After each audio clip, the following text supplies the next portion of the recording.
Good afternoon. Thank you for allowing me to share a few words.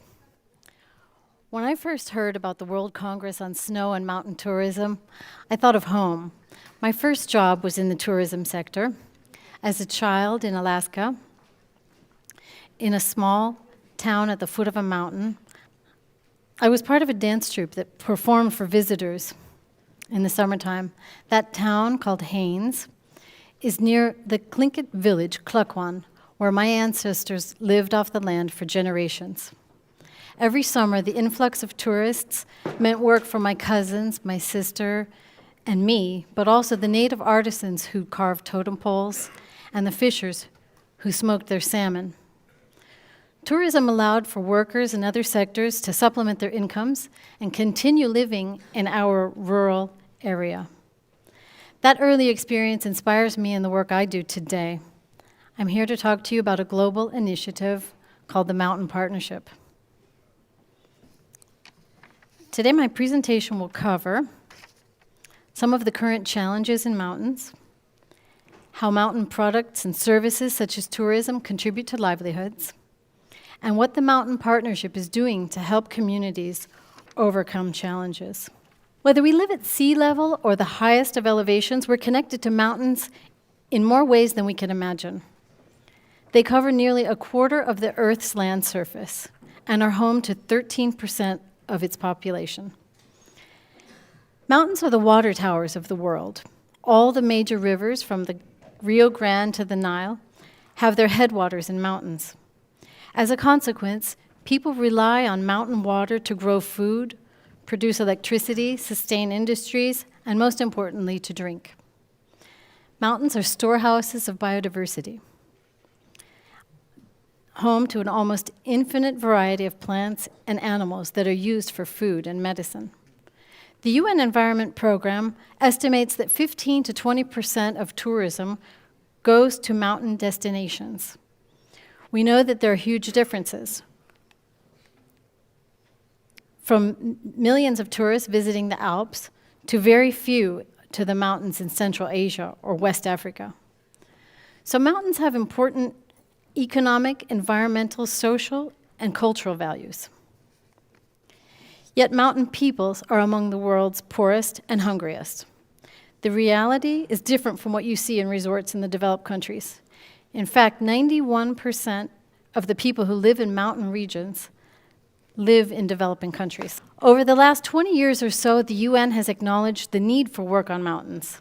Starting in 1992, they were first recognized at the Rio Summit, the Earth Summit in Rio. Mountains have since been recognized by a number of other UN conferences and in the current Sustainable Development Goals, which have 3 targets that specifically mention mountains. The International Year of Mountains brought a lot of attention in 2002, and that was the year that the Mountain Partnership was formed. The Mountain Partnership is a United Nations alliance of governments and civil society organizations dedicated to improving the lives of mountain peoples and protecting mountain environments around the world. The Mountain Partnership aims to better the social and economic well-being of mountain peoples, particularly the most vulnerable. It is a platform for advocating for mountains, sharing knowledge and communicating, building capacities to better face challenges, and joining forces to work on initiatives. The Mountain Partnership has 270 members, of which 57 are governments, 14 are intergovernmental organizations, and 199 are civil society organizations. Our members are present in more than 80 countries, of which 62 are developing countries. If sustainably managed, tourism can be a source of livelihood and income diversification, wildlife habitat, ecosystem and biodiversity preservation, community service and infrastructure improvement, local culture and traditional lifestyle appreciation. Sustainable tourism is part of the 2030 Development Agenda. It is mentioned 3 times, incidentally the same number as mountains themselves, in the new international plan to eradicate poverty. We know that mountains offer all types of possibilities to all kinds of tourists. We've seen some amazing examples of that here at this Congress. And tourism needs to be sustainably managed with local communities at the center in order not to disrupt ecological goods and services, compromise cultural identities, and increase social inequalities. The benefits from mountain tourism should benefit mountain peoples. The success of the tourism sector in Europe and North America is an inspiration to other mountain regions of the world, such as the Pamirs, the Tian Shan, the Atlas, and the Central Andes. But poor accessibility, limited infrastructure, and sometimes security hinder results. The Mountain Partnership has about 30 members who are actively engaged in sustainable mountain tourism. From adventure tourism in Nepal and photography workshops in New Zealand to biodiversity protection in Kazakhstan, our members are involved in various facets of tourism. For community-based tourism to succeed over the long term, it is important to share knowledge and build capacity. These capacities should be able to address socioeconomic concerns, economic change, and environmental management. Under our banner, a book has been published, Tourism in Mountain Regions, Hopes, Fears, and Realities, which features case studies showing both good practices and others to avoid. It can be downloaded. It's free access on our website, mountainpartnership.org. Tourism is one of the services that is covered by the Mountain Product Initiative, a project funded by the Italian Development Cooperation and carried out by the Mountain Partnership. The goal driving this initiative is to better the livelihoods of mountain communities. The approach is by growing markets of goods and services offered by small mountain producers, mainly in developing countries. We're working on a light certification scheme that would make it clear to consumers who could well be tourists that mountain products come from the mountains.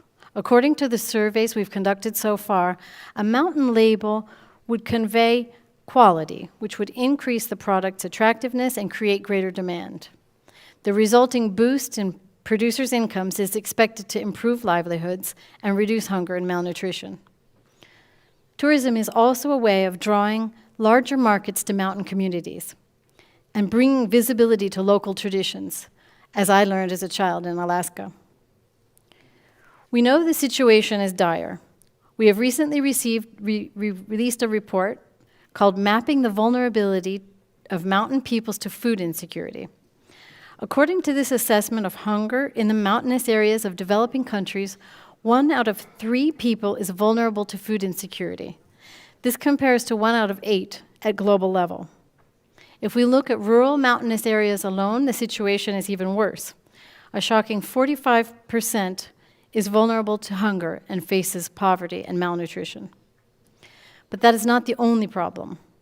Mountain ecosystems are easily disrupted by climate change. Glaciers are melting and snow cover is changing, which affects water supplies and causes natural disasters. At this rate, mountain people, plants, and animals could be among global warming's greatest victims. Economic difficulties, isolation, and conflict are among the many reasons that people are leaving mountain areas. To enhance the resilience of mountain peoples, we need targeted investments and policies.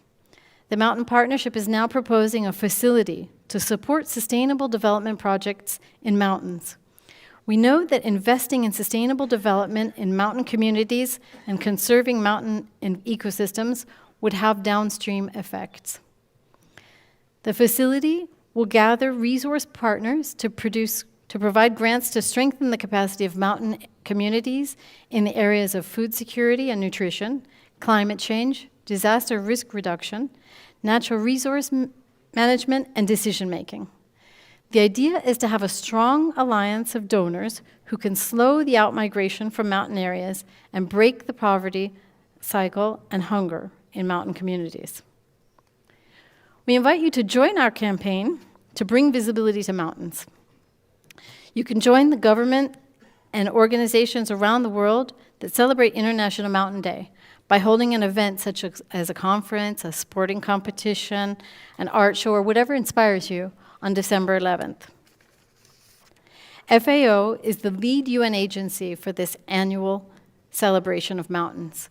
We've recently announced this year's theme, which will be Mountain Cultures, Celebrating Diversity and Strengthening Identity, which is very relevant to tourism.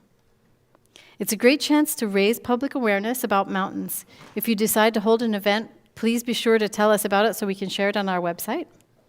On social media, we encourage you to use the 2 hashtags, We Love Mountains and Mountains Matter.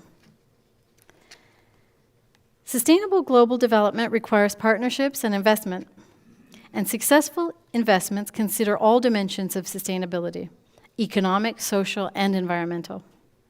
We stand ready to work with you. We share your desire to overcome challenges in the mountain tourism sector. Sustainable tourism is an important instrument in poverty eradication. We need to increase the resilience of mountain peoples and environments for the benefit of both mountain communities as well as those who live far from the mountains. Thank you.